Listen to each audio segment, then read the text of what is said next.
En définitive, c'est la lecture, c'est du côté du lecteur qu'il y a la décision de faire d'une œuvre une œuvre politique ou pas. Autrement dit, un bon livre, c'est le lecteur qui en juge et c'est le lecteur qui dit que ce livre est en mesure de changer la vie. Je prends exprès cette expression de Rimbaud, la plus politique qui soit, il s'agit de changer la vie.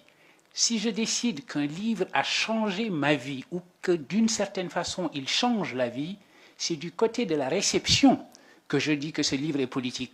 La question telle que nous la formulons dans ce panel, la littérature se doit-elle d'être politique? On a l'impression qu'on pose la question de savoir si l'auteur, en âme et conscience, au moment où il prend sa plume ou son laptop, doit décider s'il va faire œuvre politique ou pas.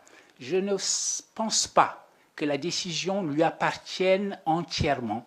Il jette l'œuvre à la mer et il arrive que le livre ait des effets politiques. Et je voudrais prendre un exemple littéraire.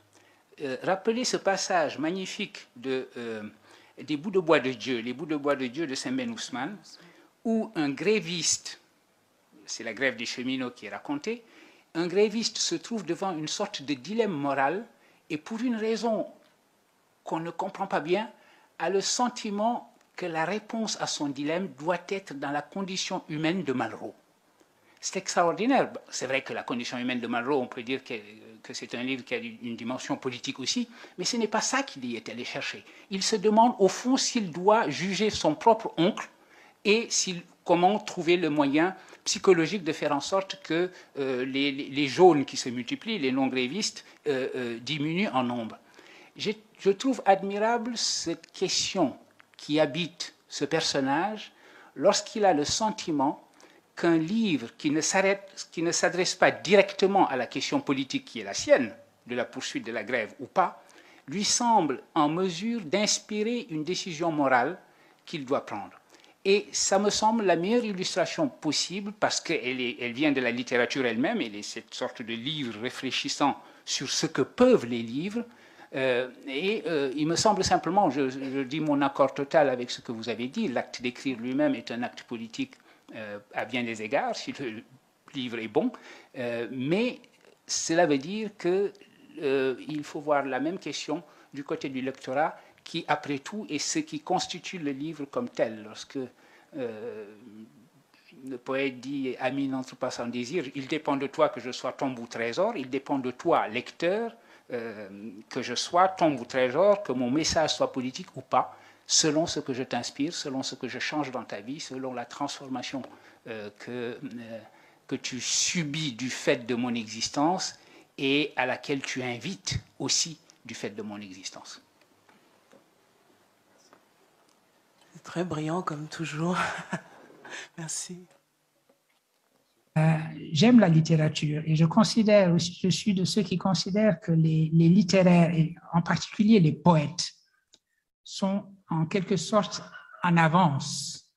Et parce qu'ils sont visionnaires, voient les choses, ont une pensée plus lointaine et que nous autres travailleurs de la preuve, comme disait Bachelard, et qui essayons le concept, nous venons là derrière. Donc la littérature, je la mettrai avant. Et donc, oui, c'est vrai que Senghor, Césaire, c'est un petit peu lointain aujourd'hui, mais c'est intéressant précisément avec le recul de les relire et de se rendre compte qu'ils disent des choses qui s'adressent véritablement à notre temps. Ils ne sont pas enfermés dans l'époque qui fut la leur, qui a été précisément l'époque des décolonisations. Le dernier texte de Césaire, probablement, est l'entretien qu'il a eu avec mon amie Françoise Vergès. Et le texte s'intitule « Nègre je suis, nègre je resterai ». C'est un très bel entretien. Et Françoise Vergès lui pose la question à un moment donné en lui disant si un jeune Martiniquais venait vous voir, donc un jeune de votre génération, venez vous voir en lui disant Papa Césaire, qu'est-ce qu'il faudrait que je lise véritablement pour être celui que je dois être, celui que je veux être. Et la réponse de Césaire c'était de lui dire lisez Shakespeare, les anciens, les latins, etc. Question tout à fait curieuse. Césaire ne lui dit pas lisez-moi ou lisez mon ami Senghor ou bien lisez Édouard Glissant, etc. Il lui c'est des hommes blancs morts et qu'il faudrait des choses plus vivantes, etc. Et quand Césaire dit, lisez aussi Shakespeare, Césaire a écrit une magnifique pièce de théâtre qui s'appelle Une tempête. Et Une tempête, c'est une réécriture de Shakespeare. Et donc, ce qu'il était en train de lui dire, c'est qu'il y a évidemment ce qui est le plus important. Ce n'est pas qui pense quoi, mais ce que vous allez penser de ce que quelqu'un d'autre a pensé. La relation critique que vous construisez au fameux canon est probablement une démarche plus importante, plus productrice que la simple remise en question du canon. Évidemment, il faut remettre en question le canon. Je ne comprendrai pas un cours aujourd'hui qui serait construit avec rien que des hommes blancs morts.